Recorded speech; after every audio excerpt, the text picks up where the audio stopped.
주안의 하나 4부 방송입니다. 4부에는 책 읽는 그리스도인과 은혜의 설교 그리고 성경의 인물들과 사건을 만나는 바이블 드라마가 준비되어 있습니다. 먼저 책 읽는 그리스도인으로 이어집니다.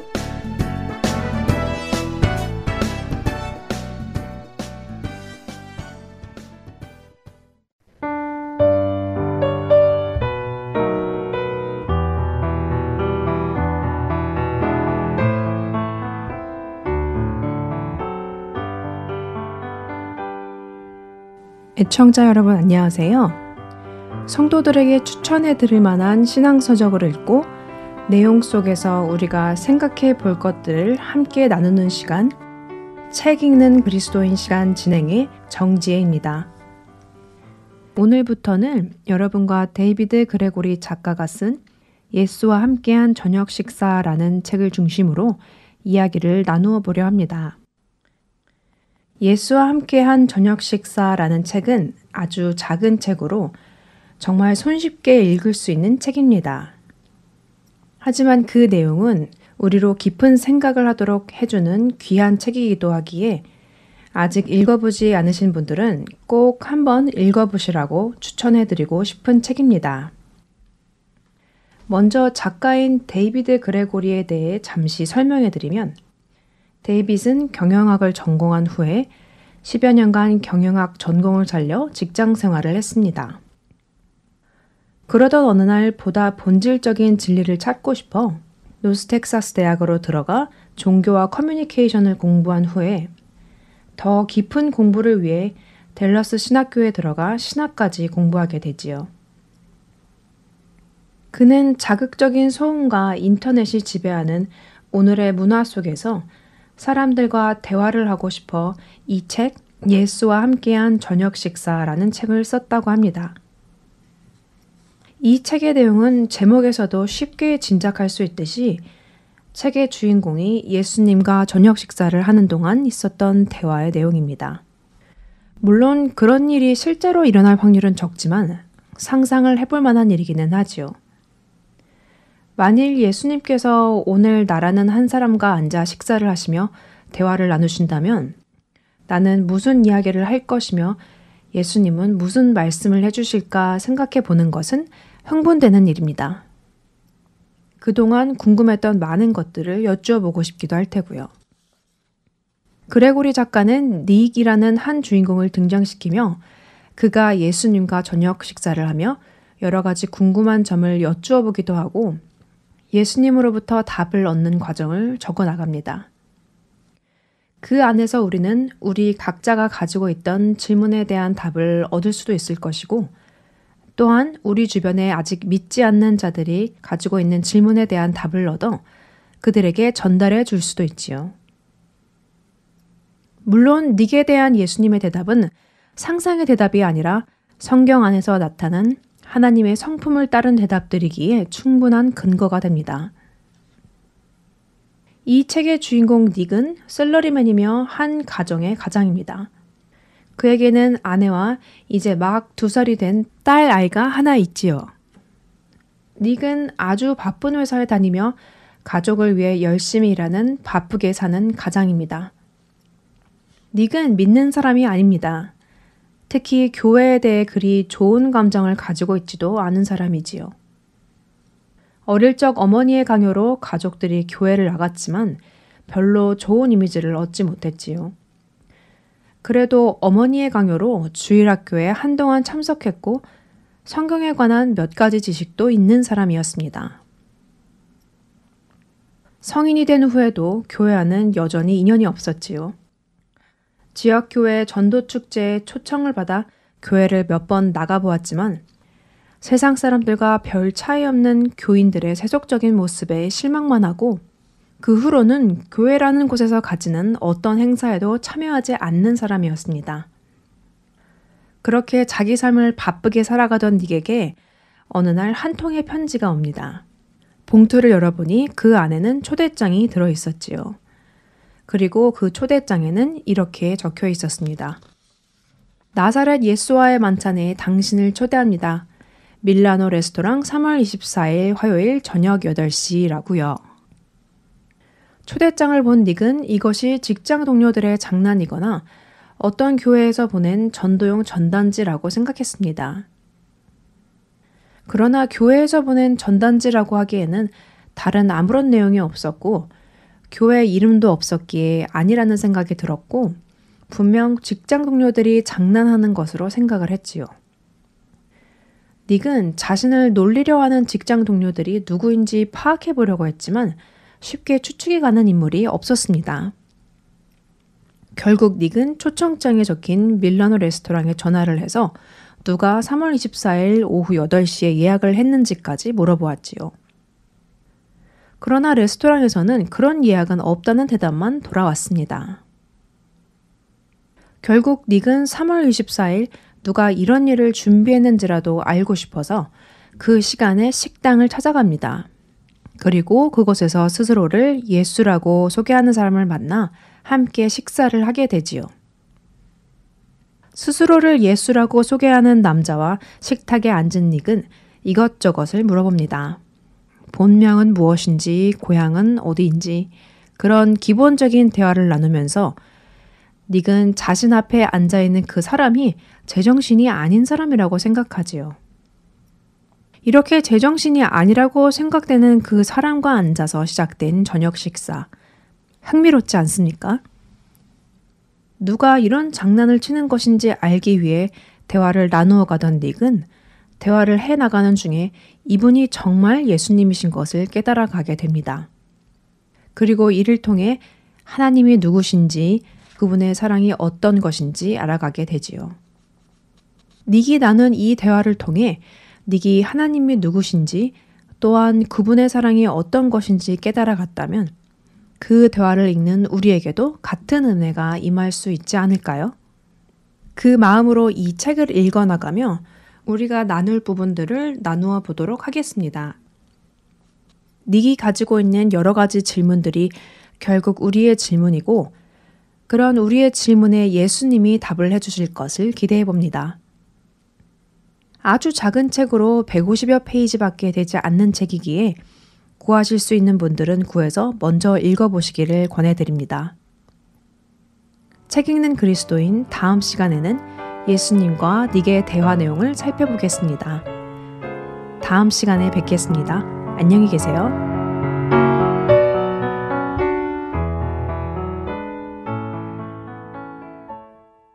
그분이 누구냐 물었을 때 아무 말도 하지 못했어요.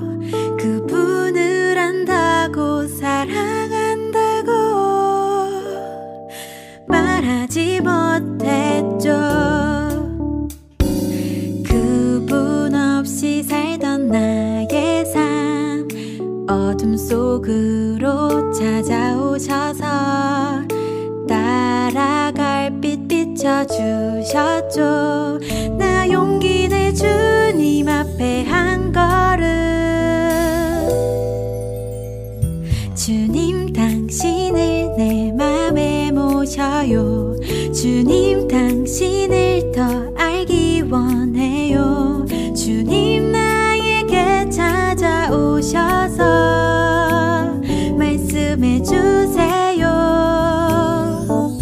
주님 당신께 내 마음 드려요. 나의 모든 것 주님께 드려요. 그분의 보배로운 피 나를 새롭게 하시네.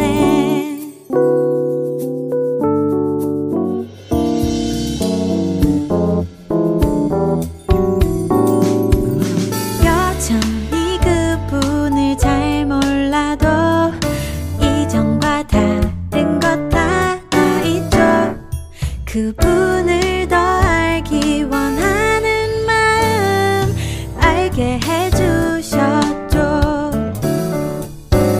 매일매일 내게 조금씩 알려주시는 예수님의 사랑 내 입술 통해 선포함으로 어제보다 오늘 더 가까이 주님 당신을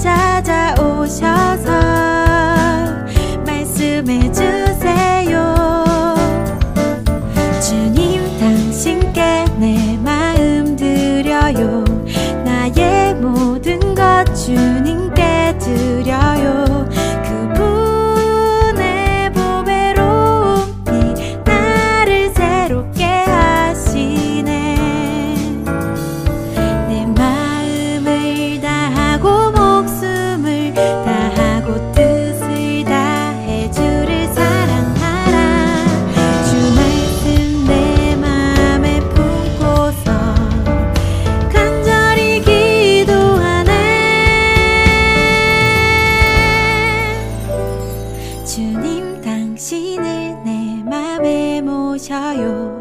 주님 당신을 더 알기 원해요.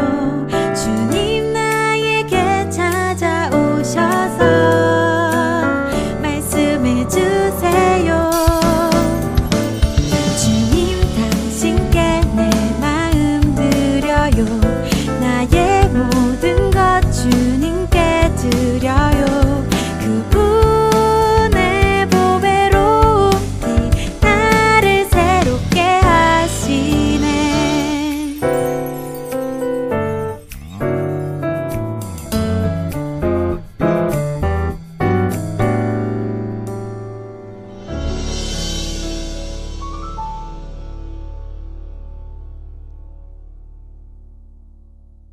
은혜의 설교 말씀으로 이어드립니다.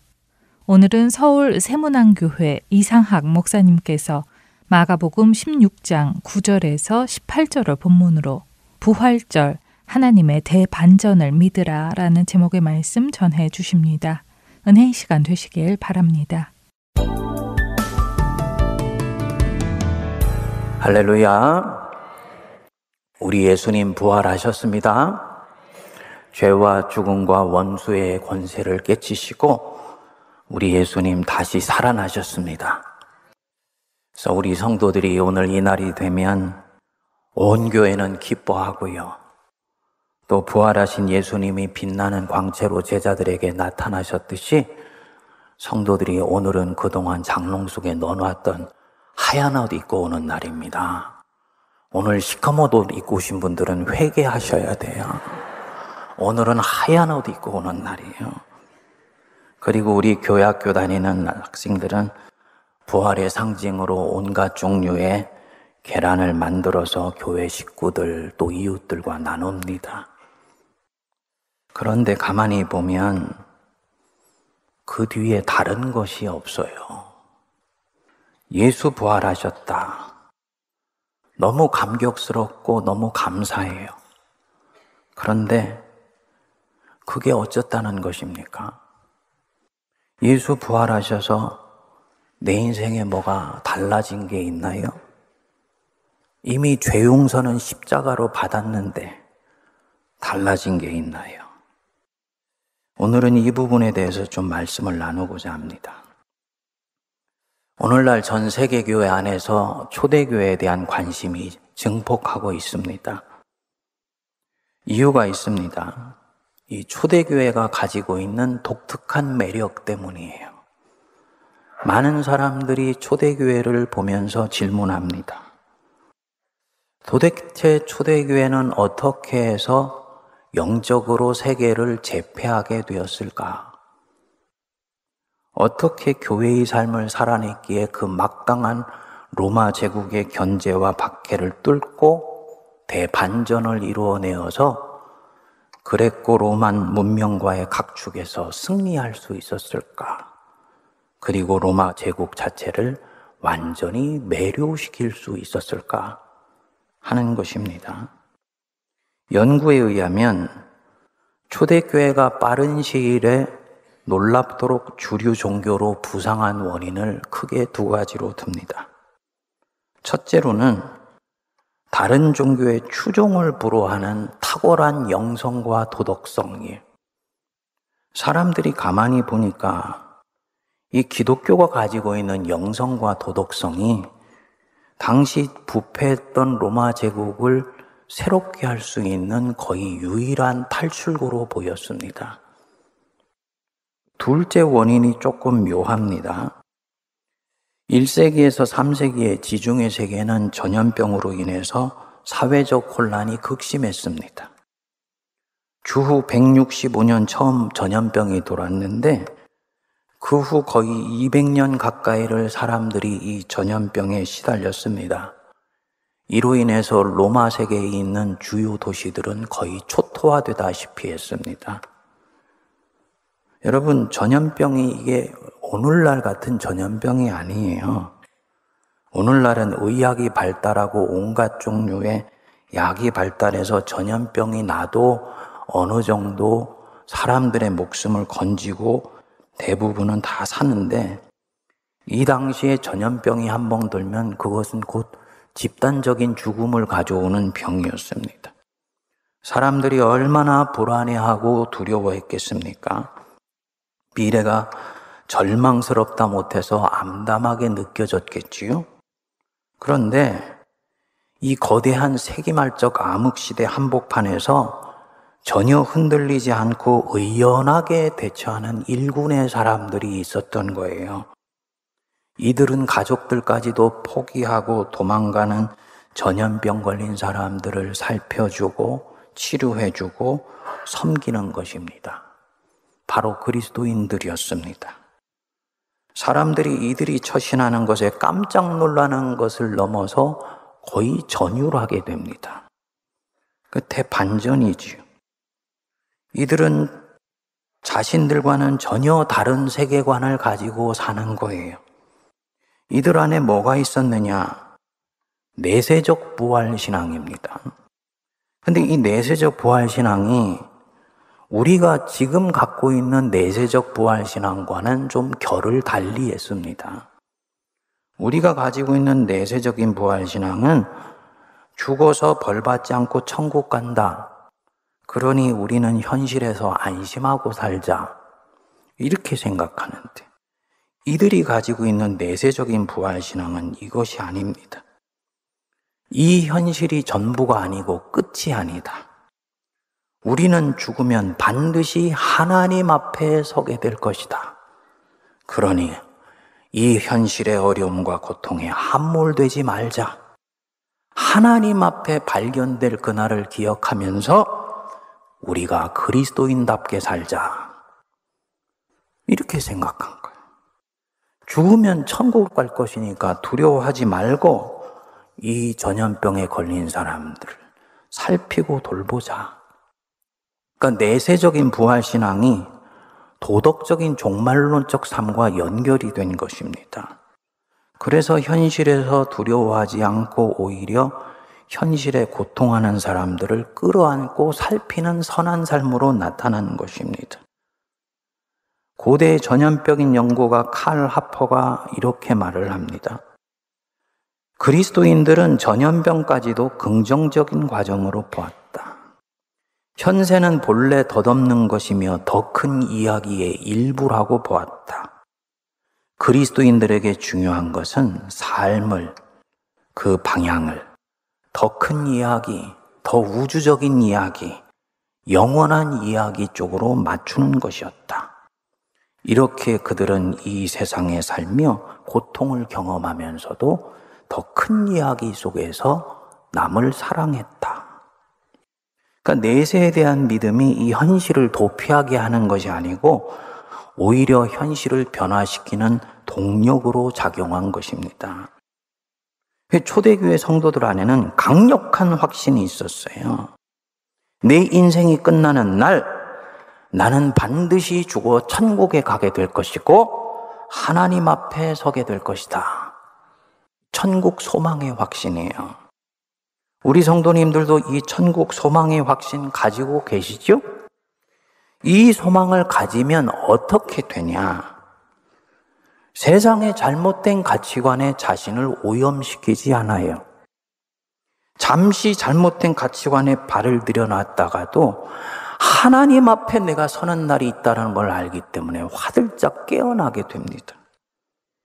그렇기 때문에 생존에 대한 두려움 때문에 그리스도인다움을 포기하지 않습니다. 물론 우리는 연약하기 때문에 때때로 그릇된 가치관에 휘둘리기도 해요. 하지만 삶의 전반적인 큰 흐름은 진리를 흉패로 삼아서 사랑으로 무장해서 꾸준히 자기 삶을 주님을 향해서 밀어붙일 수 있는 것입니다.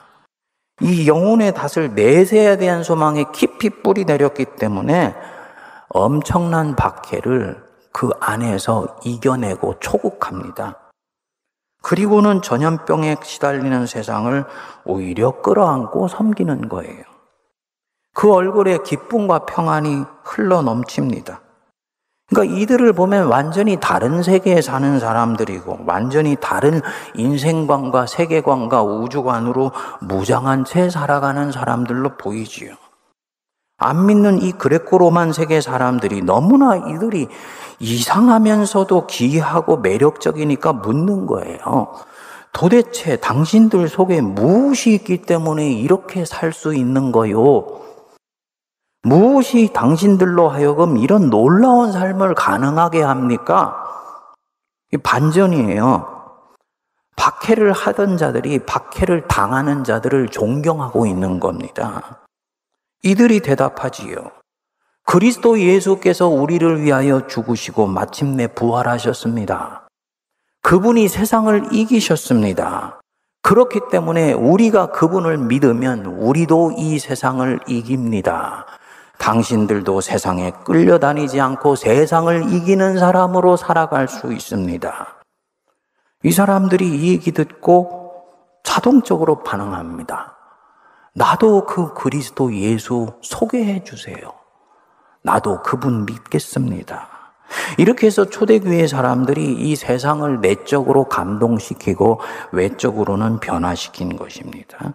결국은 예수님 부활 승천하신 지 300년이 채 안 되어서 로마 제국 전체가 그분의 발 아래 스스로 무릎을 꿇게 되는 역사가 나타나요.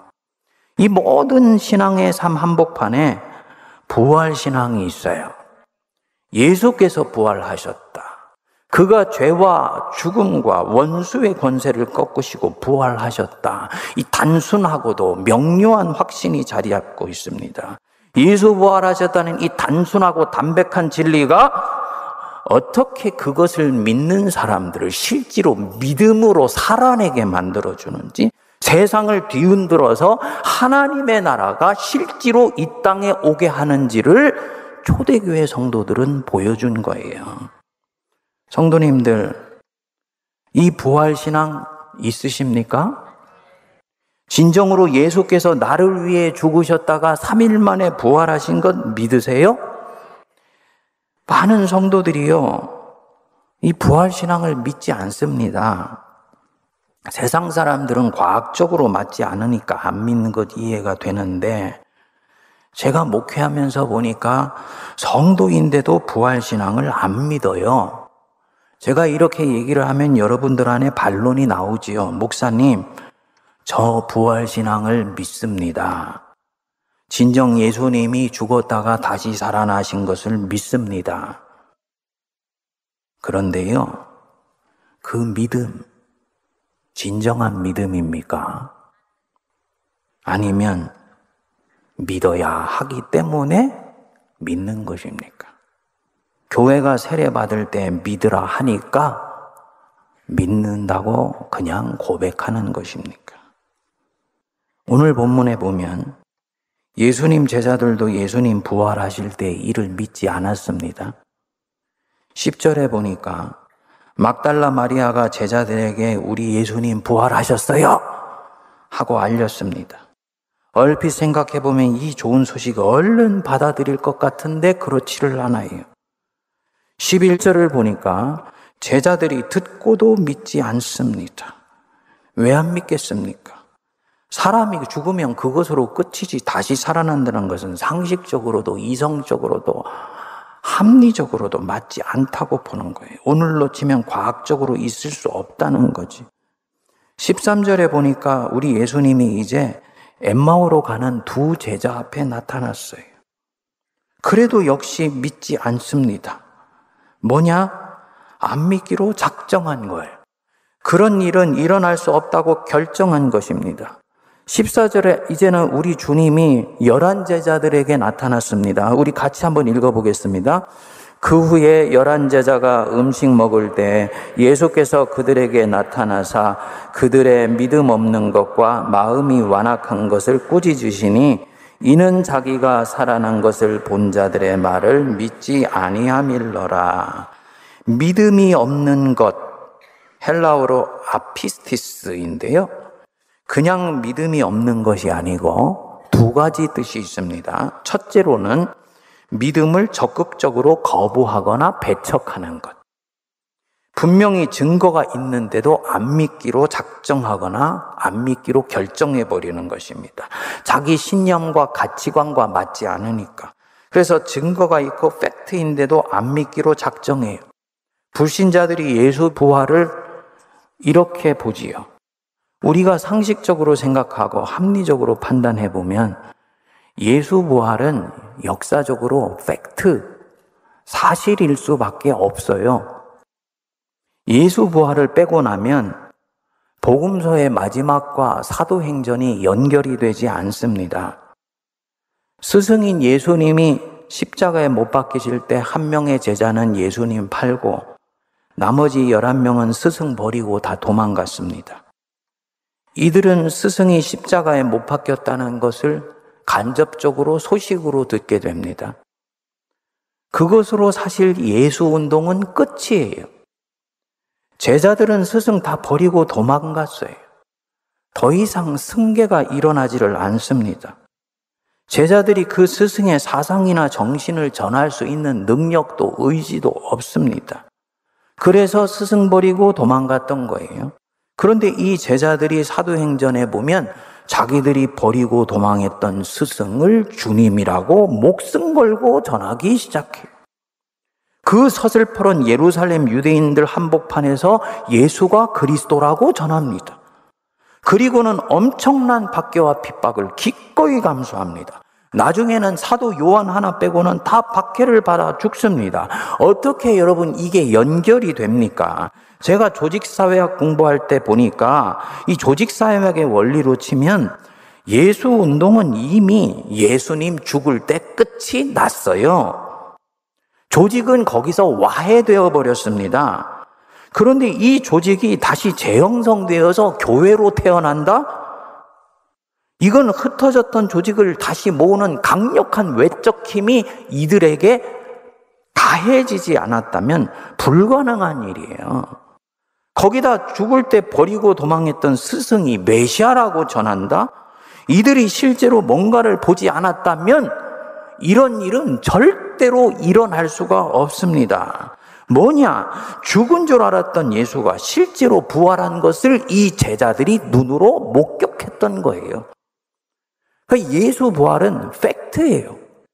역사적인 사실입니다. 우리 주님 십자가에 죽으셨다가 실제로 부활하셨습니다. 둘째로 너희가 믿음이 없다. 이 아피스티스는 믿음이 아직 온전히 형성되지 않은 것을 말합니다. 믿음에는 세 가지 측면이 있어요. 지적 동의, 인격적 신뢰, 그리고 전인적 헌신이에요. 이 세 가지가 되었을 때 이 사람이 믿음이 있는 사람이야 라고 말을 합니다. 안타깝게도 교회 안에 예수 부활에 대해 이 믿음이 없는 경우가 많습니다. 지적으로는 동의해요. 나 예수님 부활했다고 믿습니다. 사실은 머리로 예수님 부활했다고 인정한다는 얘기예요. 인격적으로는 아직 그것을 신뢰하지 않아요. 그래서 이 부활절이 왔는데도 가슴이 뜨겁지를 않고 하나님을 생각하면서 마음에 감동이 없어요. 어떤 분들은 인격적으로 신뢰하는 데까지 갑니다. 그래서 예수 부활을 얘기하면 가슴이 뜨거워지기도 하고 눈물이 나기도 합니다. 그런데 이 부활을 현실로 살아내지는 않습니다. 초대교회 성도들은 부활을 현실로 살아냈어요. 부활이 사실이기에 이 부활을 기반으로 해서 일상을 살아가요. 예수 부활하셨지? 이것이 사실이기 때문에 하나님이 지금 내가 십자가를 지고 살아가는 이 삶도 때가 되었을 때는 반드시 부활시켜 주실 것을 믿습니다. 내 인생이 이대로 끝나지 않을 것이고 예수님이 당신 부활하셨듯이 반드시 부활시켜 주실 것을 믿어요. 당연히 이 사람은 낙심하거나 좌절하지 않습니다. 강철 같은 신뢰를 가지고 십자가를 이겨내고 견뎌내요. 이게 전인적인 헌신까지 간 믿음입니다. 예수님 나 위에 부활하셨지? 이게 내게 살아있는 현실이기 때문에 유혹에 쉽게 넘어가지 않습니다. 슬쩍 다른 사람 속여서 이윤 취하고 싶다가도 정신이 번쩍 들어요. 내가 부활해서 하나님 앞에 서는 날이 있다는 걸 내가 알기 때문입니다. 이 사람 부활을 지금 살고 있는 것입니다. 이 역사에 희망이 없어 보여요. 부활이 없는 현실로 보면 이 문명은 파멸을 향해 가고 있는 것 같아요. 그런데 그게 아니라는 거예요. 예수님 부활하셨으니까. 이 부활이 진정으로 현실로 믿는다면 나는 절대로 희망을 놓치지 않아요. 내가 믿는 하나님은 없는 것을 있는 것으로 만드시며 죽은 자를 살려내시는 하나님이라는 걸 믿기 때문이에요. 그래서 아브라함처럼 바랄 수 없는 중에 바라고 믿을 수 없는 중에도 믿습니다. 이번 부활절을 기다리면서 하나님이 제게 준 선물이 하나 있습니다.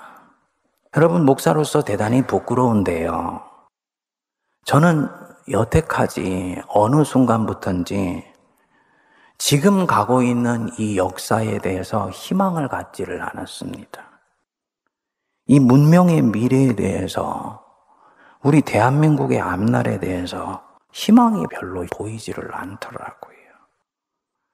이 문명, 이 물질주의 문명, 이게 결국은 지구의 온난화를 만들어내면서 핵폭탄보다도 무섭다고 얘기를 하잖아요.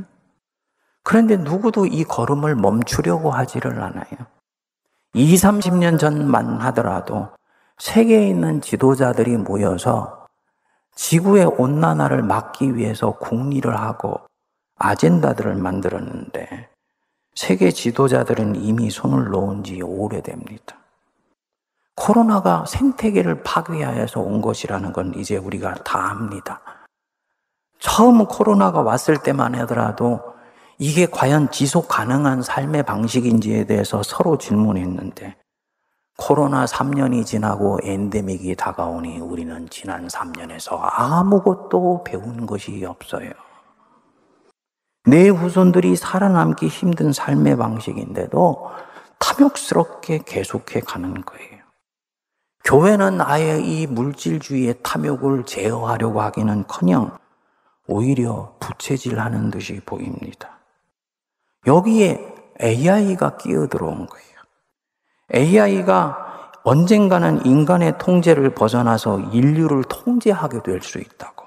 AI의 윤리적인 안전장치를 지금이라도 만들지 않으면 안 된다고 저명한 과학자들이 AI 젯팟을 5개월만 사용 중지하자고 제안을 했어요.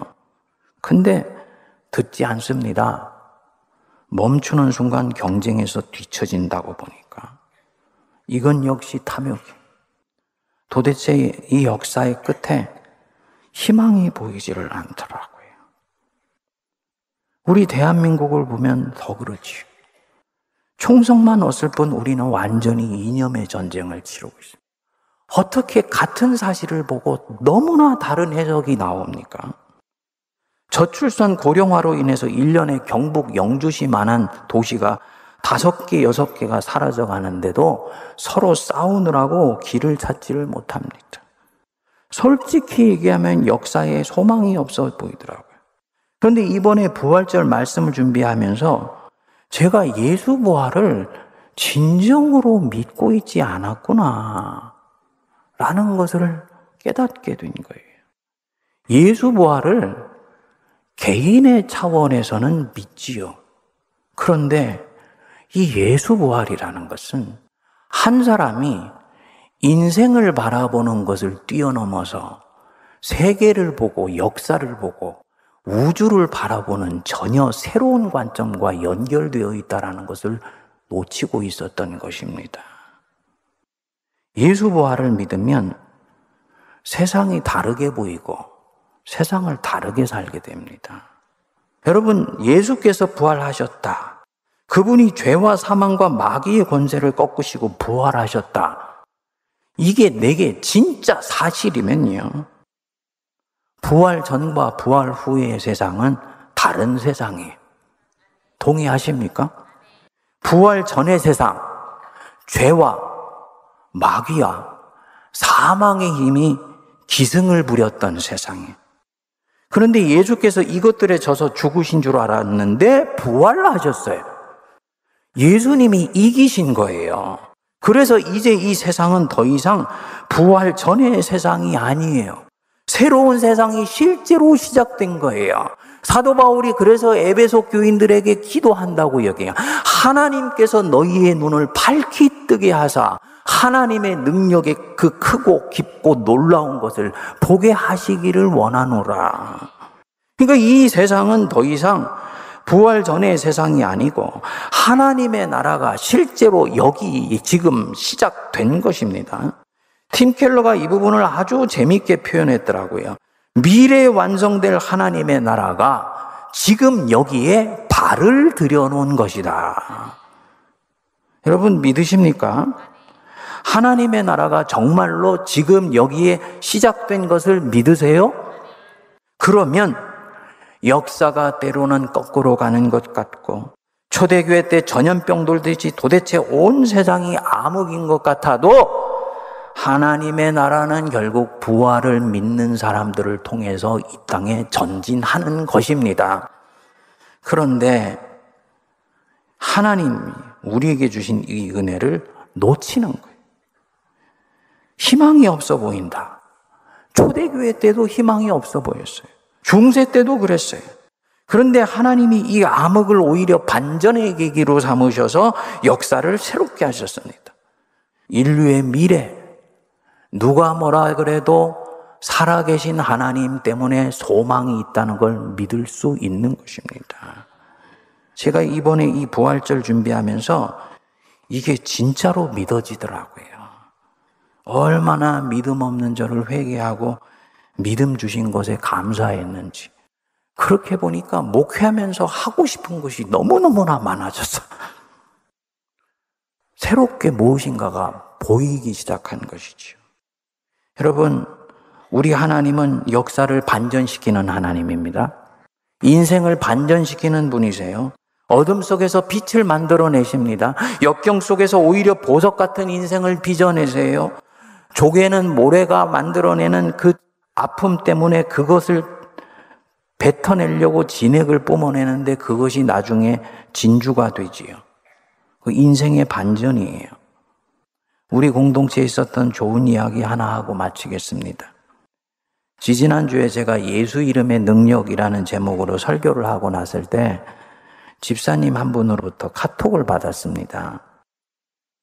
자기 딸이 오랜 시간 동안 우울증으로 고생을 하고 있었는데 그날 설교를 듣고 기적 같은 일이 일어났다는 거예요.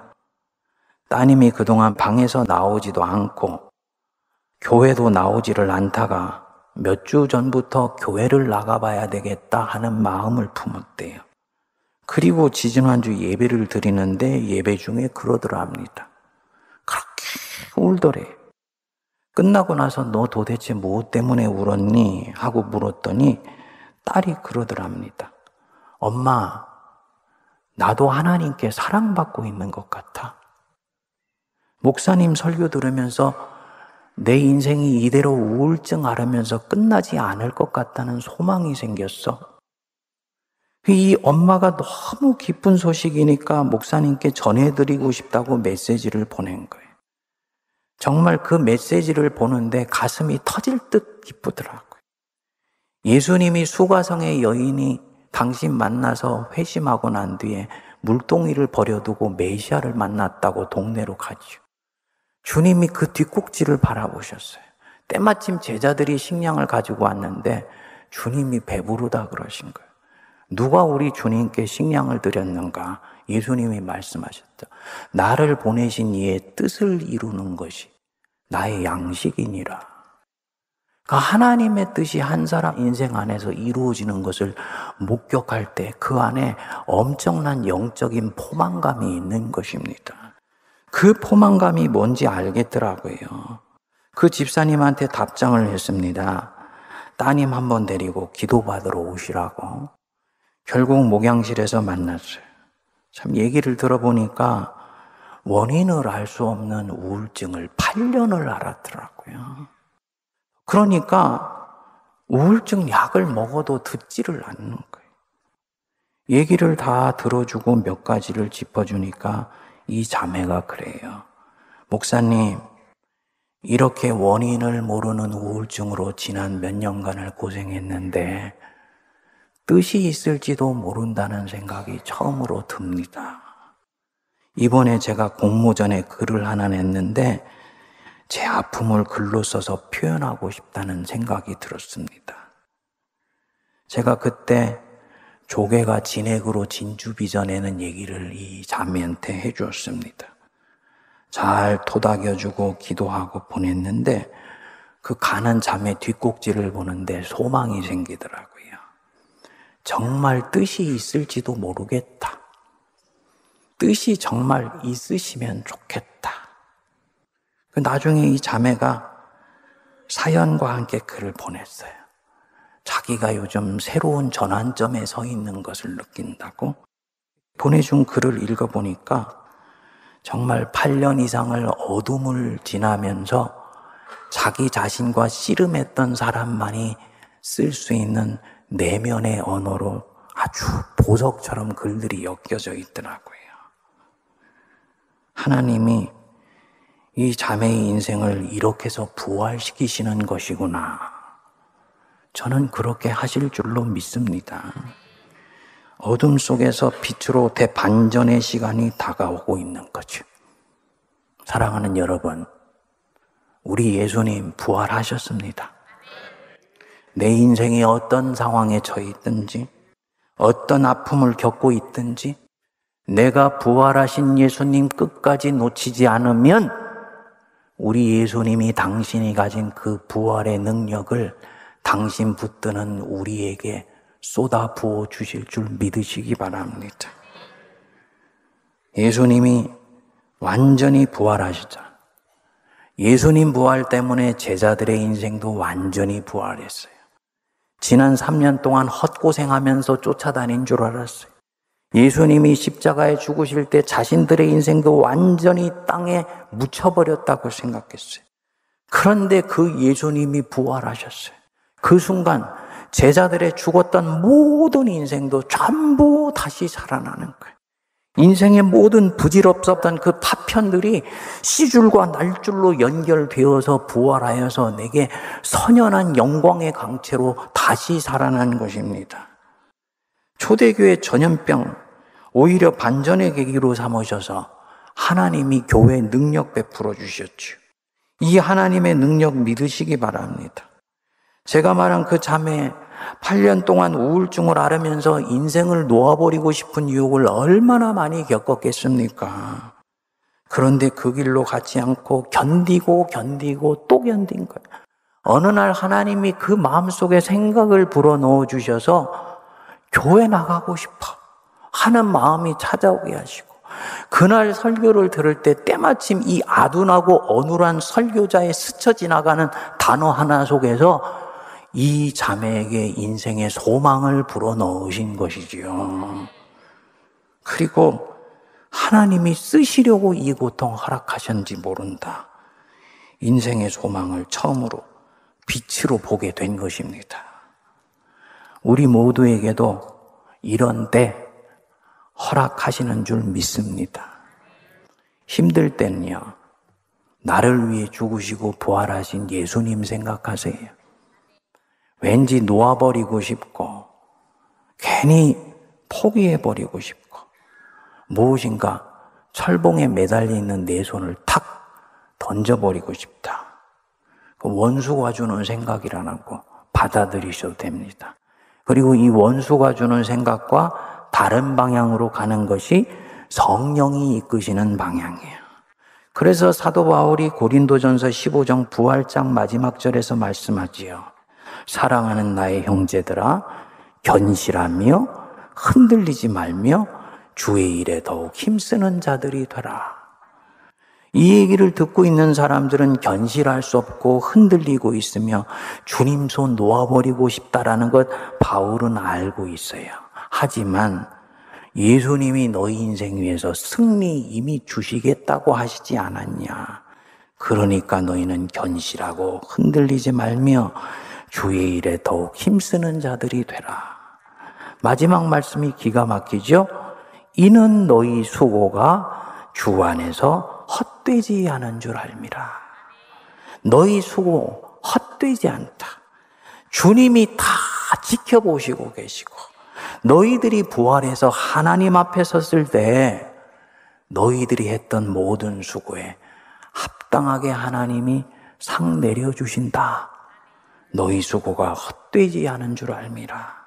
믿으시기 바랍니다.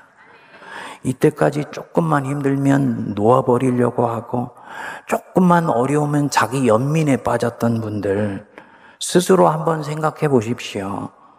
이런 삶으로 내가 30년, 40년 살다가 주님 앞에 가면 내 인생에 대해서 주님께 뭐라고 말씀을 드릴까?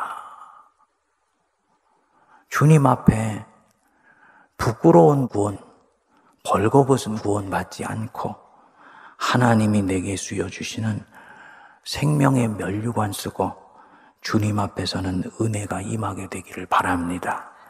견실하며 흔들리지 말고 주의 일에 더욱 힘쓰는 자들 되십시오. 우리 수고가 예수 부활 때문에 절대로 헛되지 않은 줄 믿습니다.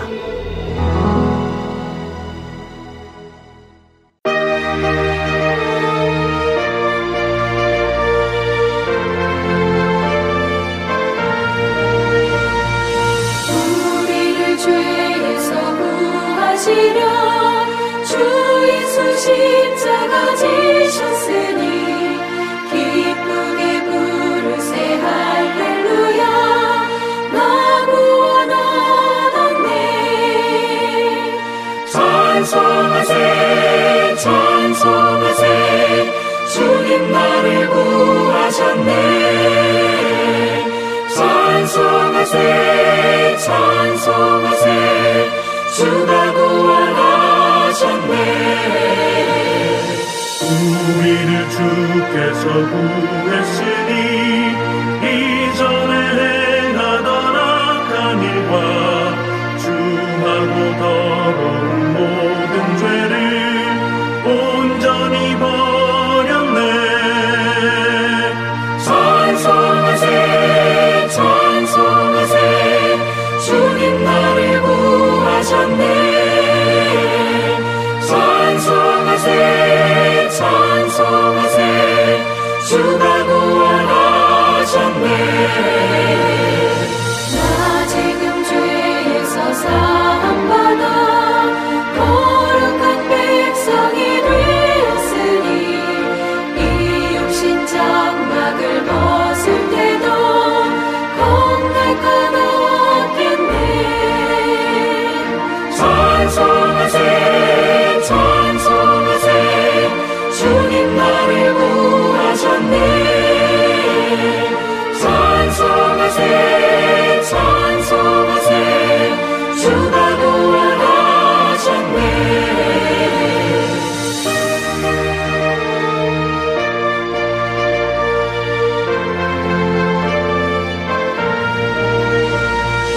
우리가 이 세상 떠날 때에 예수의 손목을 굳게 잡고 영원히 즐거운 천국에서 주 함께 살겠네. 찬송하세 찬송하세 주님 나를 구하셨네. 찬송하세 찬송하세 주가 구원하셨네.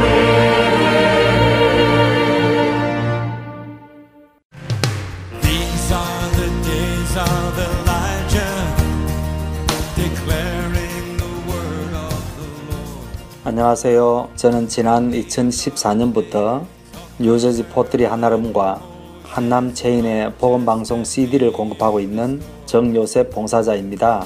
믿지 않는 분들에게는 예수님의 복음을, 믿는 자들에게는 생각과 마음을 지킬 수 있도록 도와주는 복음방송이 정말 얼마나 감사한지 모릅니다. 우리 주님께 찬양과 영광을 돌려드립니다. 감사합니다. 안녕하세요. 저는 오하이오의 펠본에 있는 한국마켓과 영식당, 그리고 콜럼버스에 있는 풍민식당과 살아가 식품점에 복음방송의 CD를 비치하고 있습니다. 하나님께 복음을 전하는 작은 일에 사용하여 주심을 감사드립니다. 그런즉 저희가 믿지 아니하는 일을 어찌 부르리요? 듣지도 못한 일을 어찌 믿으리요? 전파하는 자가 없이 어찌 들으리요. 보내심을 받지 아니하였으면 어찌 전파하리요. 기록된 바 아름답도다 좋은 소식을 전하는 자들의 발이여 함과 같으니라. 복음 전파 사역의 동역자가 돼 주시겠습니까? 내일이 아니라 바로 오늘입니다. 할텐서울 복음 선교회로 전화 주십시오. 전화번호는 602-866-8999번입니다.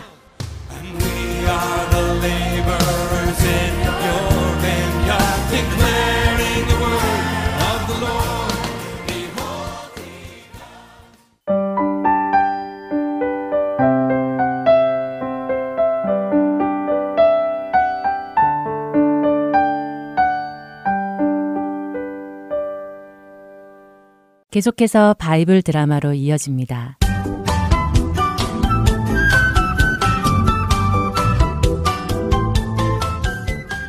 시청자 여러분 안녕하세요.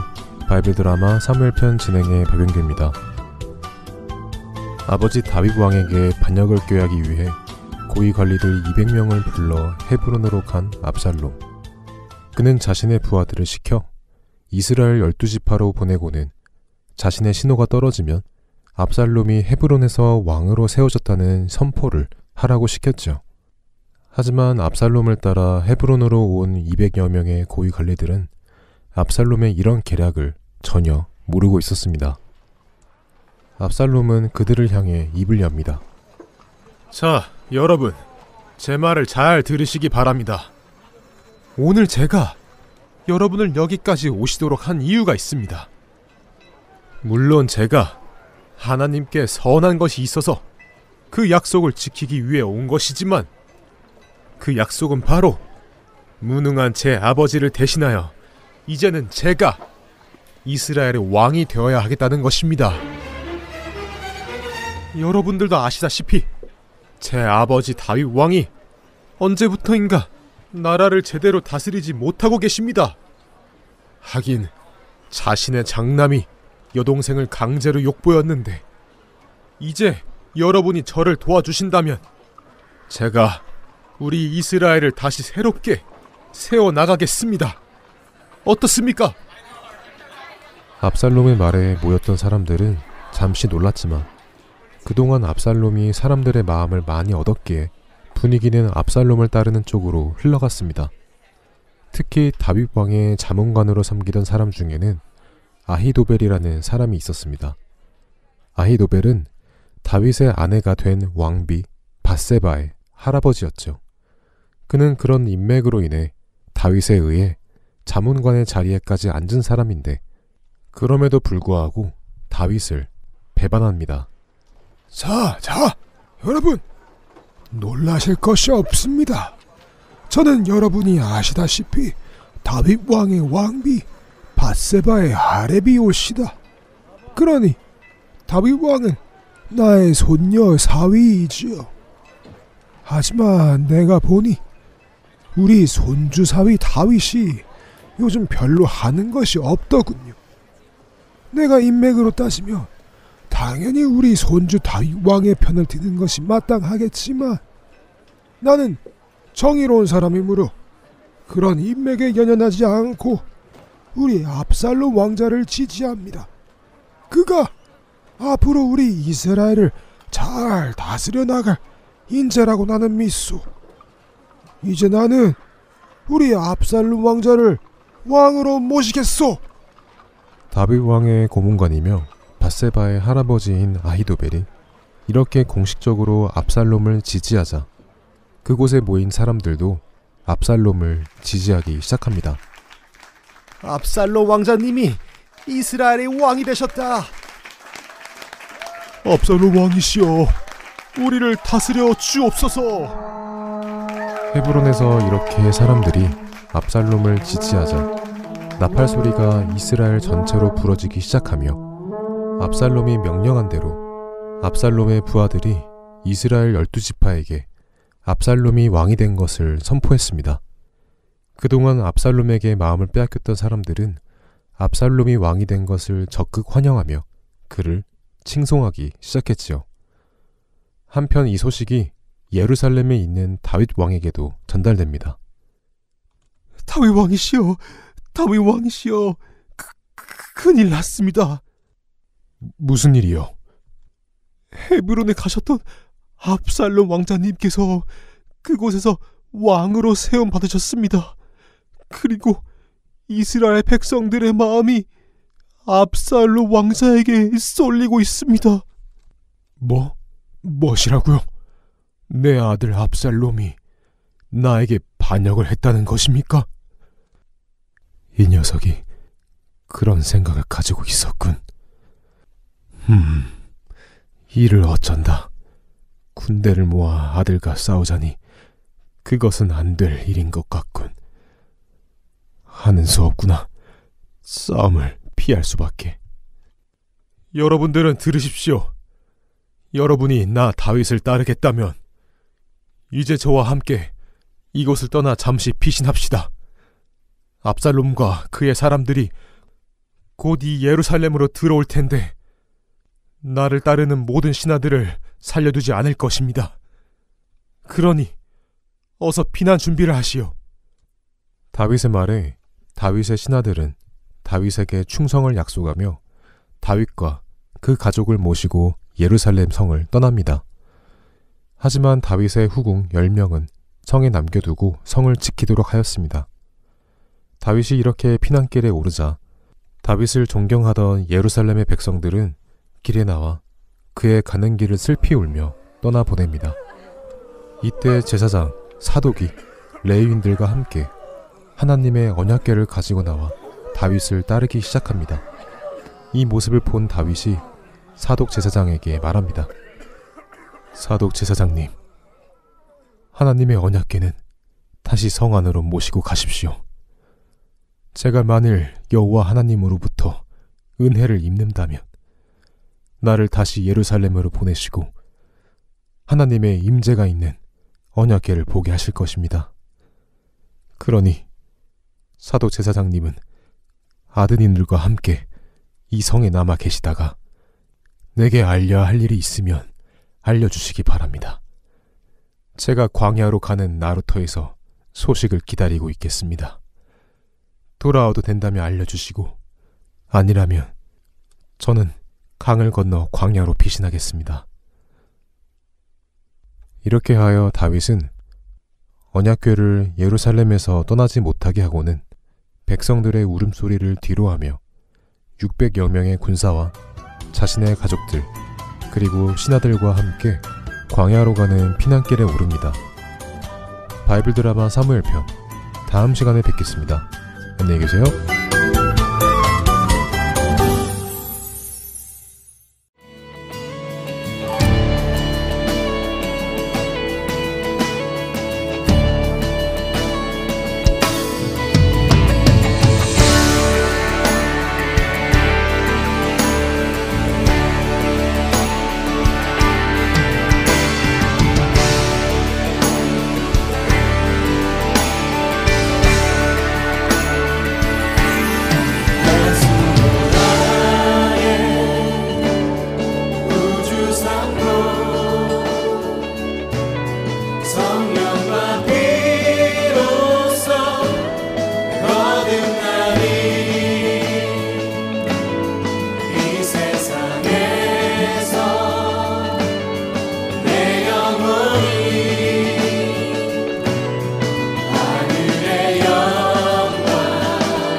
이것이 나의